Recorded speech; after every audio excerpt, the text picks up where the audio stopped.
Andrew Cuomo's fortunes have taken a pretty big dip in 2021, starting with reports related to COVID nursing home deaths he's alleged to have misled the public about, and more recently on account of what amounts to Me Too issues and the abuse of power in his relationship to women employees.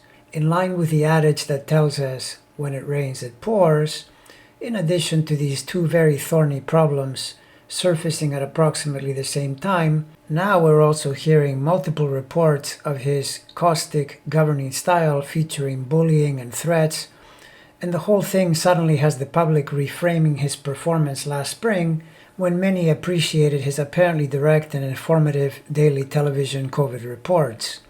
The contrast with the evasive and incompetent way the Trump administration was dealing with it back then made Cuomo a favorite with Democrats. There is some astrological speculation out there that he may be Leo rising, and I will say that his demeanor certainly makes him a good candidate for that ascendant sign, and if you'll permit me a bit of guessing in this regard, I can propose a possible birth time somewhere in the 8 to 8:30 p.m. range, which would give him Leo ascendant within the first 10 degrees.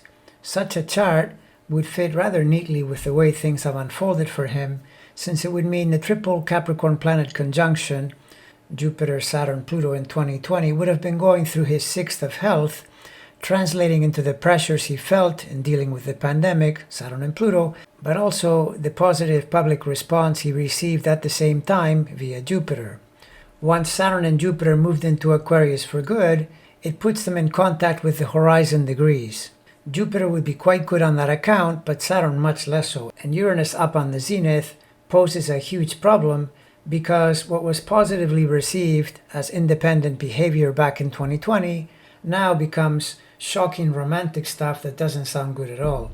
Notice the natal Uranus is in Leo. That it would rise in his chart fits his personality rather well, but a planet like this in Leo can bring Leo themes into play when in transit, and they might be very uncomfortable. Leo is the sign of romance, and in his chart, Uranus with Leo rising would be the co-ruler of the 7th house, which is the house of relationships. Again, another good fit. An 8:30 p.m. Leo rising chart would also mean that in addition to squaring Jupiter, Pluto will also be squaring the midheaven, and both of these take in all of 2021, which would make for a really problematic and fairly long period of time. Any time of birth, however, will still mean that Uranus will be getting Saturn and Uranus pressure until the spring of next year. So depending on where that Uranus falls, it could be lethal or maybe just a really tough period to endure.